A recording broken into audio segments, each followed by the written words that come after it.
सीना, नहीं को बुधा न लक्षण हीना। राम राज में न कोई दरिद्र था, न कोई गरीब था, न कोई दीन था, न कोई हीन था। जो भी राम राज का नागरिक था, दरिद्रता, दीनता, हीनता से वो समाप्त था। सज्जनों, तो वो कौन ऐसा नागरिक है? सांप निकला तो क्या हो गया घर में? सांप निकला तो क्या हो गया? बड़ा विचित्र आदमी है सब। जय जय राम। तो मैं निवेदन कर रहा था, राम राज कहां से प्रारंभ हुआ? मर्यादा पुरुषोत्तम राम अपने जीवन में, पूरे रामचरितमानस में अयोध्या के तो वो राजा बने, लेकिन राजा बनने से पहले उन्होंने 4 आसन का प्रयोग किया। 4 आसन पर राम जी बैठे हैं। अयोध्या के सिंहासन पर बैठने से पहले वो 4 आसन क्या है? अयोध्या में तो राम जी सिंहासन पर बैठते ही हैं। मिथिला में भी राम जी को बैठने के लिए आसन दिया जाता है। जब चित्रकूट गए तो चित्रकूट में भी सीता महारानी ने बैठने के लिए आसन दिया, और जब राजा रामचंद्र लंका चले गए तो लंका में भी उन्हें बैठने के लिए आसन दिया गया।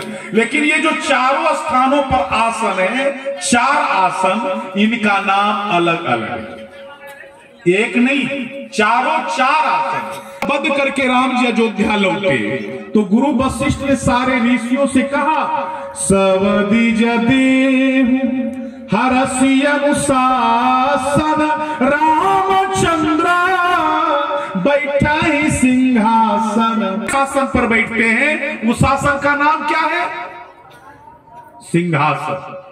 और मिथिला में जब गए राजा रामचंद्र तो महाराज जनक ने जो दूल्हे को बैठने के लिए आसन दिया, उसका नाम क्या है? तो गोस्वामी जी ने लिखा, बैठे बरासन राम जानकी, मुदित मन दशरथ भय, तन पुलक पुनि पुनि देखी अपने, सुकीर्त सुर तरु फल नए।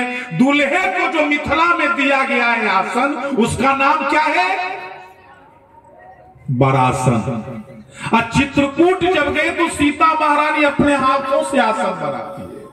गोस्वामी जी ने लिखा, बट छाया वेदिका बनाई, सिए निज पानी सरोज सुहाई।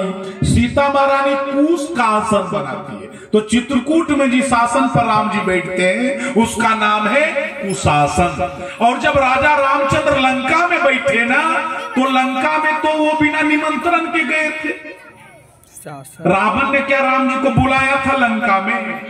आप लोग निमंत्रण सब जगह खोजते हैं, खोजते नहीं न्योता देगा कन्हैया जी तो हम कैसे जाएंगे किसी के? आप ही बतलाइए। लोग हमसे भी कहीं कहीं पंचायती करवा लेते। अब इसमें भला हम तो हाँ में हाँ मिला देते, नहीं ठीक कर रहे हैं। लेकिन देखिए राम जी ने दुनिया में एक सूत्र दिया, यदि इमरजेंसी कोटा हो तो बिना निमंत्रण के भी जा सकते हो, है ना? राम जी बिना न्योता के जब लंका चलने लगे तो उन्होंने लक्ष्मण से कहा, मेरे भाई लक्ष्मण, रावण ने न्योता नहीं दिया है आने का, बिना न्योता के चल रहे हैं ना, तो खाना पीना देगा कि नहीं देगा उसका कोई गारंटी नहीं है। कम से कम आसन अपना साथ लेकर के चलो। तो आसन साथ लेकर के चले। राम जी ने कहा, अरे आसन कम से कम अपना साथ होना चाहिए। तो लंका के सुबैल शैल पर जब राम जी बैठे तो उस आसन का नाम क्या है? वो स्वामी जी ने लिखा, यहाँ सुबैल शैल रघुबीरा, उपरे सेन सहित अति भीरा, तापर रुचिर मृदुल मृग छाला, तेहि आसन आसीन कृपाला। अरे जिस आसन पर राम जी बैठे उस आसन का नाम है मृगछाल का बरासन, चित्रकूट का कुशासन और लंका के चंचल मन का आसन। ये 4 आसन राम जी के जीवन में आता है। जब दशरथ जी ने राम जी को जनकपुर में बरासन पर बैठे हुए देखा तो उन्होंने कल्पना की कि लगता है राम के सिंहासन पर बैठने का अवसर आ गया, लेकिन नहीं, बरासन पर बैठने के बाद सिंहासन पर बैठने का अवसर नहीं आता है और न कभी आना चाहिए। आप कल्पना कीजिए कि यदि उस समय राम जी अयोध्या के सिंहासन पर बैठ जाते तो अयोध्या में कैसा विचित्र विडंबनापूर्ण दृश्य होता कि एक और अयोध्या के सिंहासन पर राम और लंका के सिंहासन पर रावण। ये राम राज नहीं है। अरे जब रावण का सिंहासन मिटे तब राम का सिंहासन बचे। इसलिए राम जी अयोध्या के सिंहासन पर नहीं बैठते। जब तक रावण बैठा तब तक राम जी नहीं बैठे। कौन बैठता है? दशरथ। एक पर दशकंधर, दूसरे पर दशरथ। दशरथ के चरित्र में समझौते की वृत्ति है, इसीलिए अयोध्या के सिंहासन पर दशरथ और लंका के सिंहासन पर दशकंधर बैठा हुआ है।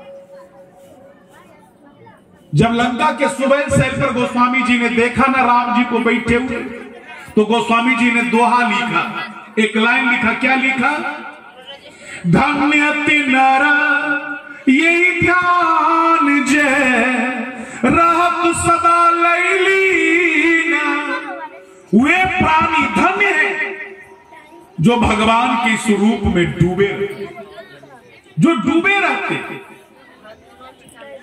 तो राम जी ने गोस्वामी जी से कहा, तुलसीदास तूने अयोध्या के बारे में, मिथिला के बारे में, चित्रकूट के बारे में ये बात नहीं लिखा कि धन है वो नर जो इस रूप में डूबे रहते। उसमें आकर्षण नहीं लगा। लंका के रूप में मुझ में ऐसा क्या आकर्षण लगा कि तूने ये लिख दिया कि वे प्राणी धन है जो भगवान के स्वरूप में डूबे रहते हैं। तो तुलसीदास जी ने कल जोड़ के कहा, प्रभु यदि कोई अयोध्या के रूप में आपको हृदय में लाना चाहे तो पहले से हृदय को अयोध्या बनाना पड़ेगा, तब आप आएंगे।